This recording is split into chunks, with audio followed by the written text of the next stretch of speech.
അട്ടപ്പാടിന്ന് ഒരു ആദിവാസി വൈദ്യന് ഇവിടെ ക്യാമ്പുണ്ട്. അയാൾ ഒരു ഒറ്റമൂലി തന്നു. ബാർബിറ്റോണും ഇതും കൂടി ആവുമ്പോ പച്ചമരുന്നിന് എന്തായാലും റിയാക്ഷൻ ഉണ്ടാവില്ല. ഗുണം ഉണ്ടായില്ലെങ്കിലും ദോഷം ഉണ്ടാവില്ലല്ലോ. അപ്പൊ ബാർബിറ്റോൺ നിർത്തിയോ? ഡോക്ടർ പറഞ്ഞ ഗുളിക കഴിക്കുന്നുണ്ട്. അത് ഞാൻ വൈദ്യനോടും പറഞ്ഞു. കേട്ടപ്പോ ഞാൻ ആകെ പരിഭ്രമിച്ചു പോയി. അമ്മോ, ഞാൻ ഇറങ്ങാ. ഗൗരി ഇങ്ങോട്ട് വരാൻ നിന്നതാ. ഞാനും നോക്കിട്ട് വരാന്ന് പറഞ്ഞു ഓടി പോകും. ഇത്ര വേഗം പോവാ? നന്ദൻ പേടിക്കൊന്നും വേണ്ട, എനിക്കിപ്പോ ഒന്നുമില്ല, ഞാൻ ഉഷാറാ. അത് കേട്ടാ മതി എനിക്ക്. നീ എന്നാ ഇനി അങ്ങോട്ട് വരണേ? നിങ്ങൾ അങ്ങോട്ട് വന്നില്ലെങ്കിലും എനിക്ക് നിങ്ങളെ ഒന്ന് കാണാതിരിക്കാൻ പറ്റില്ലല്ലോ. ഞാൻ ഇടയ്ക്ക് വരാം. അച്ഛാ.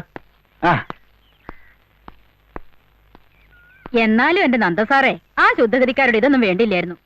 കല്യാണം കഴിക്കാനും പ്രസവിക്കാനും പാടില്ലാത്ത ഈ പെൺകുട്ടിയെ ആ വേണുവിന്റെ തലയിൽ കെട്ടി വെക്കേണ്ട വല്ല കാര്യം ഉണ്ടായിരുന്നു. അതൊക്കെ പറഞ്ഞിട്ട് എന്താ കാര്യം? നീ ഇങ്ങോട്ട് വാ. ആ അമ്മ പറയാനായിട്ട് നന്ദൻ വിഷമിക്കണ്ട. ഇടുമ്പിയാ, ഞാനായിട്ട് എന്നും വഴക്കാം. ഏതായാലും മോള് കുറച്ചു ദിവസം വീട്ടിൽ വന്ന് നിൽക്ക്.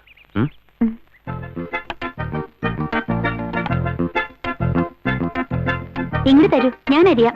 വേണ്ട, ഞാൻ ചെയ്തോളാം. തരൂ അച്ഛാ. നീ കൈ മുറിക്കും. ഒന്നുമില്ല.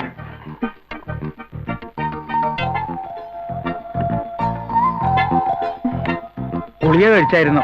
രാത്രിയെ കഴിക്കണ്ടേ, ഇന്നലെ കഴിച്ചു. അച്ഛാ, ഞങ്ങളുടെ മുറിയുടെ മച്ചടിച്ചു വരാൻ ഒരാളെ വിളിക്കണം. അതിനെന്തിനാ ഒരാള്? നമുക്ക് തന്നെ ആയിക്കൂടെ? അയ്യോ വേണ്ട, അവിടെ നിറച്ച് പാറ്റയാ, വലുത് വലുത്. ഞങ്ങളുടെ അവിടെ ഒരൊറ്റ പാറ്റയില്ല. എനിക്ക് പേടിയാ പാറ്റയെ. നിനക്ക് പേടിയില്ലാത്ത എന്താ ഉള്ളത്? ഉണ്ടല്ലോ അച്ഛൻ. അമ്മൂന് ഇതൊക്കെ അറിയുവോ? കൊറേശ്ശെ. അവിടെ വെള്ളച്ചി അതൊക്കെ ചെയ്യാ. അടിച്ചു വാരലും തുടക്കലും ഒക്കെ. അടിച്ചു വാരാത്തോണ്ടാ ഇവിടെയൊക്കെ ഇത്ര പൊടി. ഇന്ന് രാവിലെ ഞാൻ തുമ്മി തോറ്റു. പൊടി തട്ടിയാ അപ്പ തുമ്മല് വരും. എന്തോ അലർജിയാ. നമുക്ക് ഇവിടെയൊക്കെ ഒന്ന് അടിച്ചു വൃത്തിയാക്കണം. അച്ഛാ, കുറച്ചു ദിവസം ഞാൻ ഞങ്ങളുടെ അവിടെ പോയി നിന്നോട്ടെ. നിങ്ങളുടെ എവിടെയോ? ഇത് പിന്നെ ആരുടെയാ? അതല്ല, അവിടെ വല്യമ്മയും വെള്ളേച്ചിയും കുട്ടിമാമയും നന്ദിനിയൊക്കെ കാണാതെ എനിക്ക് എന്തോ പോലെ. അമ്മൂന് ഇവിടെ തീരെ പിടിക്കണ്ടാവില്ല അല്ലേ? ഉള്ള സൗകര്യങ്ങളുമായിട്ട് പൊരുത്തപ്പെട്ടു പോവുകയാണ് വേണ്ടത്.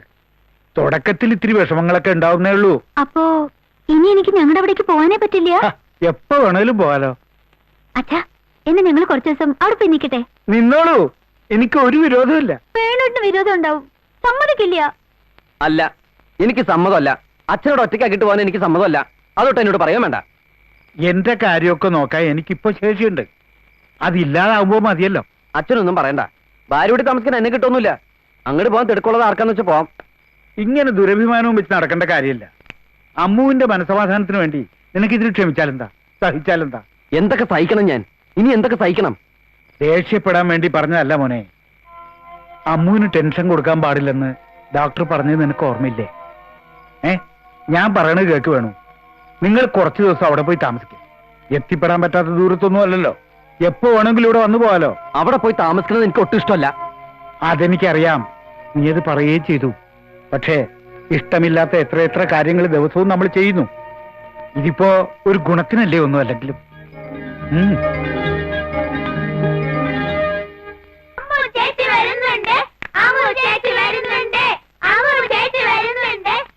അല്ല, അവരിതുവരെ എത്തിയില്ലേ ഗൗരി? രാവിലെ പുറപ്പെട്ടപ്പോ എത്ര സമയം കഴിഞ്ഞല്ലോ? നല്ല നീലമാമ്പഴ അകത്ത് വെച്ചോളാം. അരങ്ങത്ത് വരുന്നതിന് മുമ്പുള്ള അരങ്ങേറ്റക്കാരന്റെ അവസ്ഥയാണല്ലോ ഇത്. എല്ലാം മറന്നോ? അമ്മൂന് നീലമാങ്ങ ഇഷ്ടാണെന്ന് പറഞ്ഞ് നന്ദൻ ഇന്നലെ എന്നെ കൊണ്ട് മേടിപ്പിച്ചില്ലേ 2 കിലോ? ഓ, ഞാനത് മറന്നു. അനിയത്തി വരുമെന്ന് കേട്ടപ്പോ ചേട്ടന്റെ ഒരു വെപ്രാളം. വല്യമ്മേ, എന്തൊക്കെയാ കറികള്? എല്ലാം ഉണ്ട്. വന്നു കയറുമ്പോ ഇനി അതിനകത്തൊരു വഴക്കുണ്ടാക്കണ്ട. കായ്പക്ക കൊണ്ടാട്ടുണ്ടാക്കിയിട്ട് പിന്നെ വെള്ളരിക്കൊണ്ട് ഒരു പുളിശ്ശേരി. പായസം പാലട തന്നെ മതി. അതിന്റെ പിന്നെ അവൾക്കൊന്നും വേണ്ടല്ലോ. അതൊന്നും കുഞ്ഞു പ്രത്യേകം പറയണമെന്നില്ല. എനിക്ക് വല്യമ്മക്കെല്ലാം മനപ്പാടാ. ആ ഗൗരി, അമ്മുവിന്റെ മുറി ഒന്ന് ശ്രദ്ധിച്ചോളൂ. കട്ടിലിൽ വെളുത്ത വരി വിരിച്ചാൽ മതി. അവളുടെ കാര്യങ്ങളൊന്നും നമ്മൾ ശ്രദ്ധിച്ചില്ലാന്ന് വേണ്ട. അത് ചോദിച്ചല്ലോ. വേണുവിന് പ്രത്യേകിച്ച് ഇഷ്ടങ്ങൾ വല്ലതും ഉണ്ടോ? അമ്മുവിന്റെ കാര്യത്തിനടക്കം അവന്റെ കാര്യങ്ങളൊക്കെ മറന്നു. എല്ലാ കൂട്ടത്തിലും കൂടുന്ന സ്വഭാവം അവന്റെ. പ്രത്യേകിച്ച് ഇല്ല, അങ്ങനെയൊന്നും. അങ്ങനെ ആൺകുട്ടികൾ.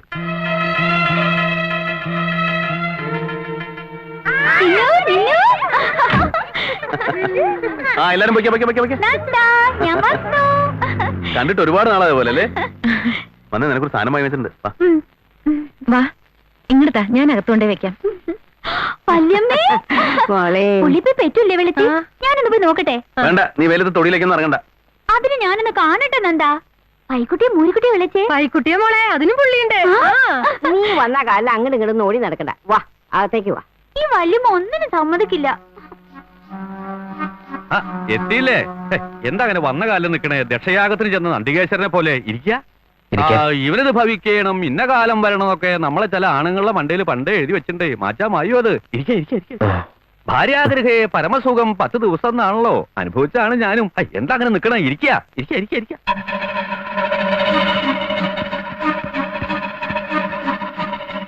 ആഹാ, നീ ഇവിടെ തന്നെ നിക്ക. വാ, ഇതാണ് നിങ്ങൾക്കുള്ള മുറി. എന്തായാലും അധിക ദിവസമൊന്നും എനിക്കിവിടെ നിൽക്കാൻ പറ്റില്ല. ഇങ്ങോട്ട് വന്നത് നിനക്ക് ഇഷ്ടായിട്ടുണ്ടാവില്ലല്ലേ? ഇല്ല, ഒട്ടും ഇഷ്ടമായിട്ടില്ല. പിന്നെ ഓരോ വേഷം കിട്ടുമ്പോ അതിനനുസരിച്ച് ആടണമല്ലോ. വേണം, ജീവിതത്തിൽ ചിലതൊക്കെ സഹിക്കേണ്ടി വരുമെന്ന് വേണുവിനറിയാലോ. എല്ലാരും പറയണത് ഇത് തന്നെയാ, സഹിക്കുക, ക്ഷമിക്കുക. എത്രത്തോളം ആണായി അഭിമാനത്തോടെ ജീവിക്കണമെന്നായിരുന്നല്ലോ മുമ്പ് ഗൗരവടുത്തി പറഞ്ഞിരുന്നത്. ഇപ്പൊ അത് തന്നെയാണ് പറയുന്നത് ഗൗരവടുത്തി. നീ വേണ്ടത്ര ശ്രദ്ധിക്കാത്തോണ്ടാ അമ്മൂന് വീണ്ടും അസുഖം വന്നെന്ന് നന്ദേട്ടൻ പറയണേ. ശരി, അതിന്റെ കുറ്റം എനിക്കിരിക്കട്ടെ. എല്ലാ കുറ്റം കെട്ടിവെക്കാൻ ഇവിടെ ഒരു ശിരസുണ്ടല്ലോ. അന്ന് ഉച്ചയ്ക്ക് അവൾ എന്തൊക്കെയാ വീട്ടിൽ കിടന്ന് കാട്ടിക്കൂട്ടിയെന്ന് ഗൗരവത്തിക്ക് അറിയോ? വീട്ടിൽ ഒന്നേരം മുഴുവൻ അപമാനിച്ചത്. പോട്ടെ, നമ്മുടെ അച്ഛനും അമ്മയും എന്തൊക്കെയായാലും നിനക്കെതിരെ ക്ഷമിക്കായിരുന്നു. അത്രയൊക്കെ ക്ഷമ എനിക്കുള്ളതെന്ന് വെച്ചോളൂ. ശാപം കിട്ടിയ ജന്മവും ഈ വേണുവിന്റെ. ജനിച്ചപ്പോ തന്നെ അമ്മ പോയി. സ്നേഹിച്ച പെണ്ണ് വേണ്ട. എന്തിനാ അതൊക്കെ ഇപ്പൊ ഇവിടെ പറയണേ? ഇപ്പൊ നോക്കി വളർത്തി അച്ഛനെ ഒറ്റയ്ക്കാക്കിട്ട് പോന്നിരിക്കുന്നു. ഇനി അങ്ങനെ വല്ല വൃദ്ധസദനത്തിലും കൊണ്ടാക്കാൻ പറയോ നിങ്ങളുടെ നന്ദേട്ടൻ? അതിന് യോഗം ഉണ്ടാവും ഈ വേണുവിന്. വിധിയുമായി അഡ്ജസ്റ്റ് ചെയ്യാൻ പഠിക്കണം നമ്മള്. വിനയം കൊണ്ട് ഒരു അബദ്ധം ഉണ്ടാവില്ല. ഭാര്യ വീട്ടിൽ താമസിക്കുന്നത് അത്ര അപമാനമൊന്നും അല്ല വേണു എന്ന് ഗൗരിയടുത്തേക്ക് തോന്നുന്നു. ഇപ്പൊ തോന്നുന്നു. എല്ലാവർക്കും തന്നെ തോന്നുമായിരിക്കും സ്വന്തം കാര്യം വരുമ്പോ. വേണു, എന്താ നീ പറഞ്ഞത്? സ്വന്തം കാര്യമെന്നോ? ആരുടെ സ്വന്തം കാര്യം? എന്റെയോ? നോക്ക്, എല്ലാം വേണ്ടെന്ന് വെക്കാൻ ഒരുങ്ങിയവളാ ഞാൻ നിനക്ക് വേണ്ടി. വേണോട്ടാ, അത് ശരി, ഇവിടെ നിൽക്കണോ? ഗന്ധർവൻകാവില് വിളക്ക് വെക്കാറായി. ഇന്ന് പൂജയുള്ള ദിവസല്ലേ? ഞാൻ വരുന്നെന്ന് കേട്ടിട്ട് നേരത്തെ എന്നെ എല്ലാം ഏർപ്പാട് ചെയ്തിരിക്കുന്നു നന്ദൻ. വരൂ വേണോട്ടാ, വരാൻ.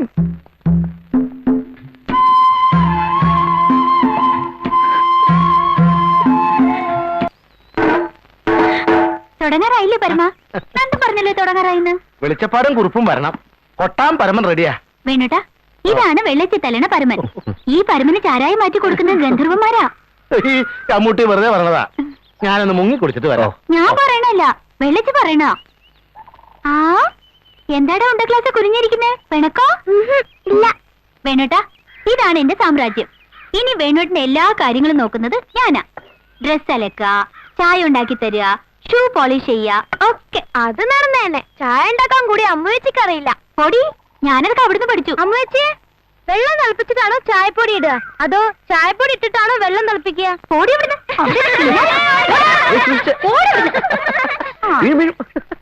ആഹാ, പെണ്ണോട്ട് കളിയാക്കിച്ചിരിക്കുക. എന്നാ നാളെ മുതൽ കണ്ടോ? ഓ, കാണാം.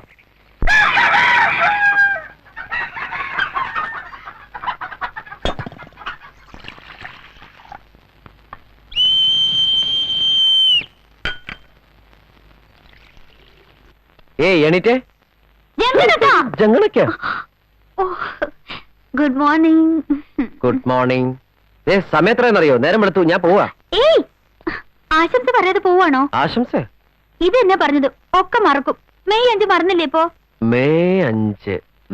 ഓ, സോറി. ഇന്നാണല്ലേ. ഇപ്പൊ തന്നെ തന്നിരിക്കുന്നു പിറന്നാൾ ആശംസകൾ. പിറന്നാളിന് എന്ത് സമ്മാനം എനിക്ക് തരിക? എന്താ വേണ്ടത് എന്റെ അമ്മക്കുട്ടിക്ക്? പച്ചയിൽ സ്വർണ്ണ ബോർഡർ ഉള്ള ഒരു സാരി. എന്താ? ഓക്കെ, ഏറ്റിരിക്കണു.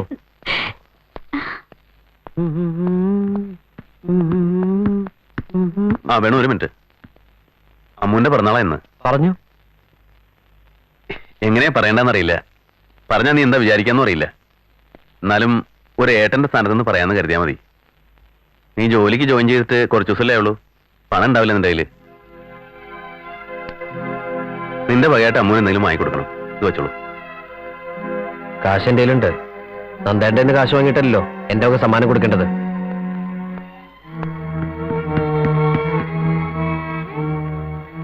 തെറ്റെന്റെ തന്നെ.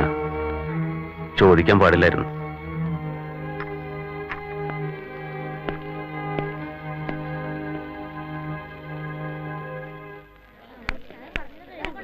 വന്നൂല രണ്ട് ഗോപാലന്മാരും. വേണുഗോപാലന്റെ കാര്യം പറയുന്ന ആവ് ഇപ്പൊ വടക്കേ ഉള്ളൂ. മടങ്ങി കിട്ടിയോ?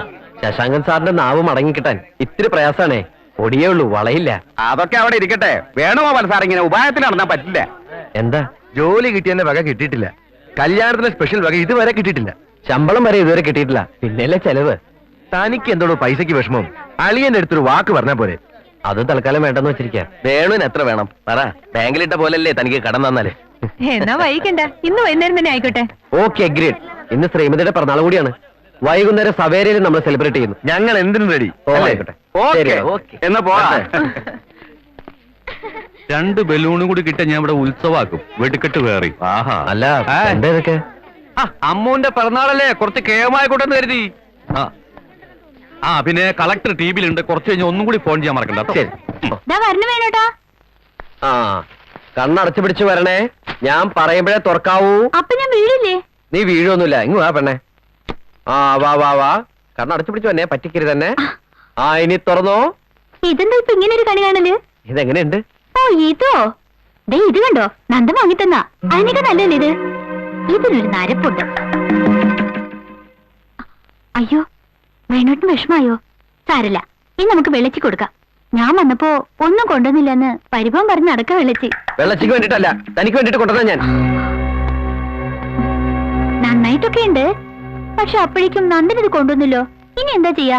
വരി, നമുക്ക് താഴത്തേക്ക് പോവാം. അവിടെ എല്ലാരും കാത്തു വെക്കാ. താഴത്തേക്കല്ല, നമ്മൾ പുറത്തേക്ക് പോവാണ്. സവേരയിൽ ഞാൻ ഒരു പാർട്ടി അറേഞ്ച് ചെയ്തിട്ടുണ്ട്. കോളേജിലെ 3 കൂട്ടുകാരൊക്കെ അവിടെ വരും. സവേരല്ലോ? ആ. അപ്പൊ ഇവിടുത്തെ പാർട്ടിയോ? ഇവിടുത്തെ പാർട്ടി ഇവര് നടത്തും. നീ വന്നേ. നന്ദന്റെ സമ്മതം ഇല്ലാണ്ട് വരാൻ എനിക്ക് പേടിയോ വേണോട്ടാ. അവളുടെ ഒരു പേടി. വേണോട്ടാ.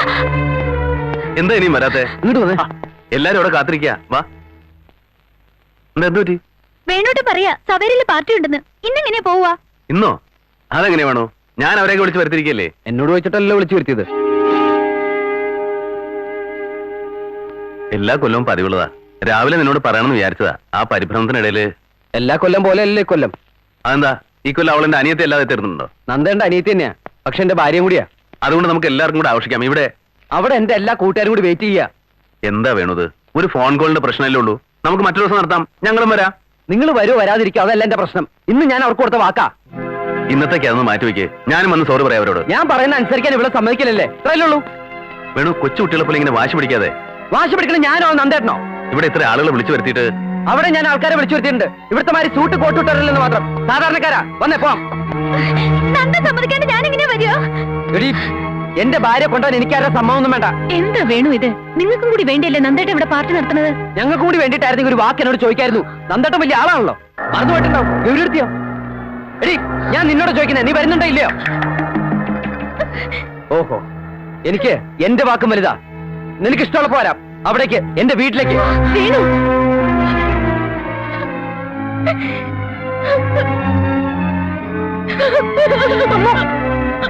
അവളെ അങ്ങനെ പിണക്കി അയക്കേണ്ടിയിരുന്നില്ല. അഹങ്കാര, ദുരഭിമാനം, കോംപ്ലക്സ്. ഞാൻ പറയുന്നതിനോടൊക്കെ എതിർക്കുക, അത്ര തന്നെ. അവൻ പറയണേലും കാര്യമില്ലേ? ഉണ്ടോ? എന്നാ അവനോട് ഇറങ്ങി പോട്ടെ. അവള് താഴെ വന്നവരോടൊക്കെ ക്ഷമ ചോദിക്കാൻ ഞാൻ. അവനും ഇപ്പൊ അത് തന്നെയല്ലേ ചെയ്യേണ്ടി വരിക. ചെയ്താൽ എന്താ? അത് നന്ദേട്ടനും ആവാലോ. ഓഹോ, അപ്പൊ ചെയ്യാം. അങ്ങനെ ആവട്ടെ.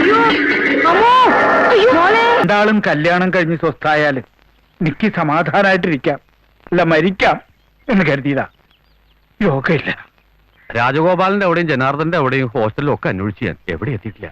ആസ്പത്രിയിൽ ആരൊക്കെ ഉണ്ട്? ആസ്പത്രിയിൽ നന്ദനും ഗൗരിയും ഉണ്ട്. അത് മാത്രം പോരല്ലോ, ഇങ്ങോട്ട് വന്നിട്ടാവുന്ന ആദ്യം വിചാരിച്ചു. അതും ഇല്ലാന്ന് അറിഞ്ഞപ്പോ ആകെ ബേജാറായിരിക്കാം.